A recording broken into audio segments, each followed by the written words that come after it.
It is a top 10 weather day. We are on the roof, and you can celebrate those summer flavors all year long by canning your favorite fruits and vegetables. Lifestyle contributor Jasmine Stringer is here with us on some tips for canning. This is so cool. I had no idea you did this. Yes, I got into it about 2 summers ago, and it started with tomatoes. I wanted to make stewed tomatoes and salsa, and then I went into pickles. This year, I'm going to be trying to make my first strawberry jelly. Oh, cool. And so I only do a water bath canning. You know, there are 2 different types of canning. There's a water bath and there's a pressure cook canning. So what's the difference? Water bath is recommended for foods with a high acidity, but pressure cooking is more for traditional vegetables. Like if I actually wanted to can corn, I would need to pressure can it, but you can do a corn relish because that has a vinegar and a little acid in it to give it a little acidity. So without pressurizing, it's a little bit simpler? Without, yeah, the water bath is extremely simple. Oh, good. Yeah, so I just have some great tips for everybody on the blog today. Because people want to get started with this, and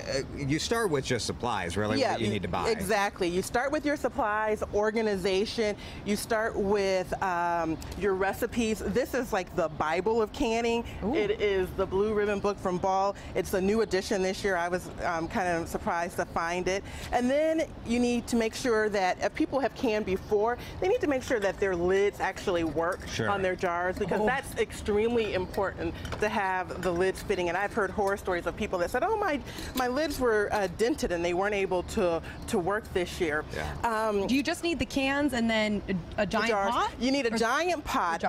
And this is actually a water bath from Ball, because I have a glass top stove, which the first year I was canning, I didn't know that you weren't supposed to can on a glass top stove because it's just hard to get the water hot enough. And then there is danger, depending on what the make of the stove, that it could break from the pressure. So this is a great tool. It's kind of like a crock pot, but it's a water bath, has a spout, so you can just drain it at the end. I like it because I have this basket that I can put, 3 jars in as they're soaking and then pull them out. Perfect. But if you wanted to, not do 3 jars, I recommend that everybody get the jar remover, because it is, you don't want to get burned by scalding hot water. And a funnel.